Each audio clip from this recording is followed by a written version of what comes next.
Girl. You're yawning? Is that what you're going to be doing? You're going to be yawning during this? Okay, all right. Welcome to HortTube. Okay. All right. Come here, girl. All right. Good girl. Welcome to HortTube. My name is Jim Putnam. In this video, I'm going to be starting seeds for my cool season vegetables here early in 2021. In fact, it's the first day of 2021, and it's kind of a rainy, ugly day outside. I was going to show you my fall cool season vegetables. It's January 1st, and a lot of the stuff still looks fantastic. I expect to get some cold over the course of the next week or two. That's cold enough to knock some of this back. Broccoli's almost finished anyway, but I'm still getting a little bit out of here, so I'm keeping it for now. It's a bit weedy. I've been out of town probably 4 out of the last 6 weeks, and I haven't done any weeding in here, which is fine. Everything looks fine, but I'm still getting a ton of lettuce and other things out of here that I'll walk through with you real quick and show you, and then I'm going to show you how I start my my next round of cool season vegetables, which will go in the ground sometime around February 15th where I'm at. I'm in Zone 7B in Raleigh, North Carolina. If you're in colder areas, you'd wait a little bit longer to do these things I'm showing. In warmer areas, you can go ahead and get started on it now. I can grow lettuce until probably about mid-May, and then it gets too hot and it bolts and seeds itself. And just before that, I'm putting in my summer vegetable crop. So let's take a look in here, and then I'll show you my process for starting seed. I've got a light rack inside that I use to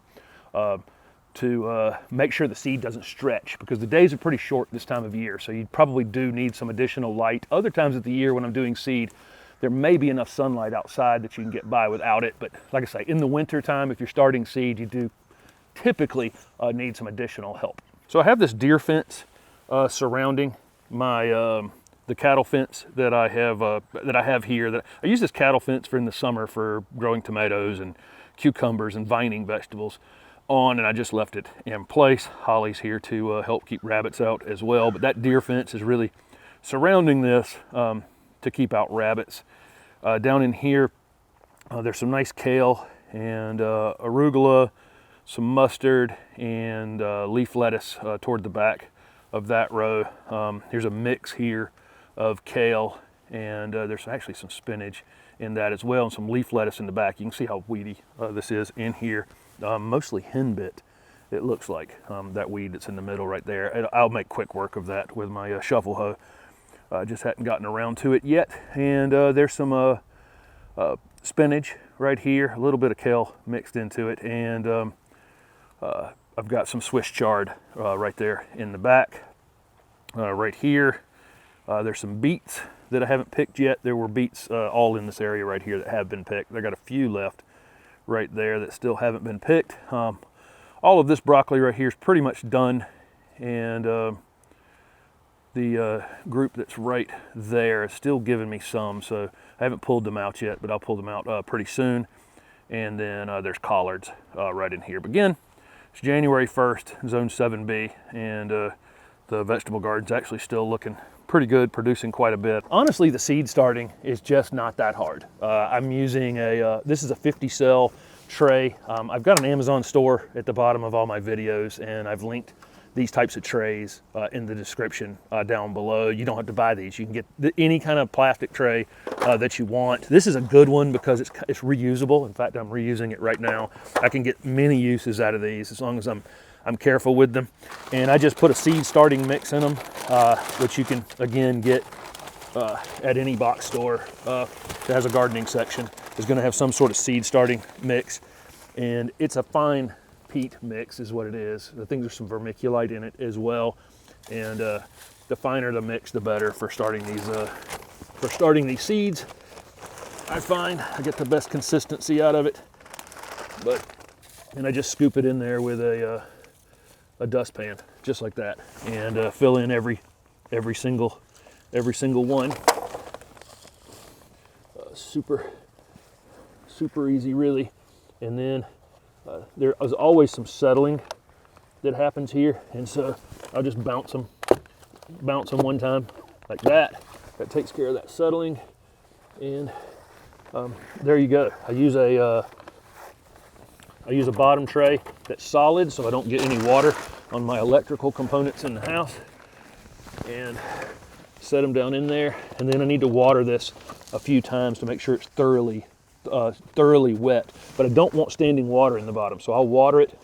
Once it's thoroughly wet, I'll actually turn it up on its edge and drain the excess water out before I put it on my shelf inside. So I've got the seed starting mix in the tray. I've got the tray sitting in a solid tray. It's soaked up a good amount of moisture at this point. What I'm starting with is broccoli.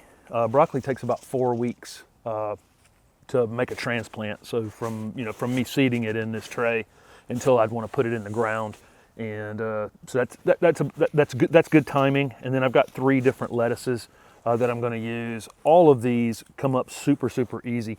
When I did this in the summer, I actually just seeded things in the trays and then I left them in my screened-in porch right here until they germinated, and then I put them on my light rack because it was plenty warm. The air temperature out here is so cool now that the seeds probably won't germinate without the additional heat from those lights.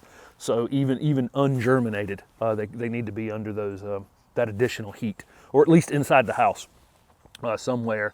All of these seeds just need to be barely covered in the tray. I'm trying not to get the seed packs wet.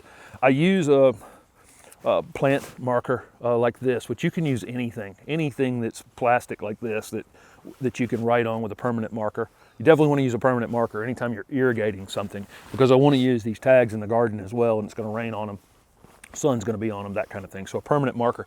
But I take one of these 4-inch tags right here and I actually cut them in half, and then I write on one side of the one piece there, and then the next time I want to use them, I can scratch off that side and use the other side. So I can get 4 uses out of one of these. So I don't feel like I'm being wasteful by buying these plastic tags. But again, I'm going to do 2 different broccolis. I'll show you the seed on this Emerald Crown broccoli. That's Emerald Crown that I picked the other day out of that garden. I usually have pretty good luck. With this one, but this is a very tiny seed. You can see right there in my hand. Hopefully it'll focus right there in my hand how small this seed is.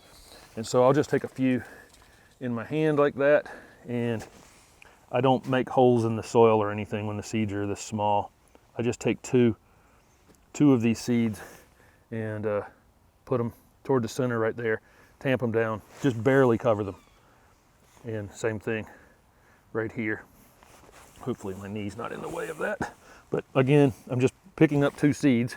Sometimes it's 3, just because it's actually hard to kind of grab these, but and just tapping them in right here. I'm actually going to thin them down to 1 plant, but I want to make sure that I get a plant out of every cell, so I put 2 in each one.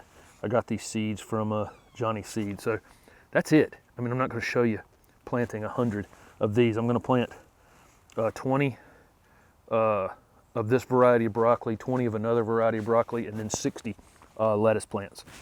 And same thing, I'm going to use 2 seeds, 2 or 3 seeds in each of those cells for the lettuce as well. If you're watching on YouTube, I'll link the video where I built this light rack up in the upper corner.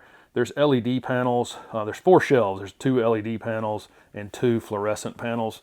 The fluorescent lights are on up here. Overall, I like the fluorescents better, and they put out a little bit of heat in the wintertime. That's a good thing to get these seeds to germinate pretty quickly. After this tray has germinated, though, I'll move them down to the LEDs, and I'll use this to germinate some additional things.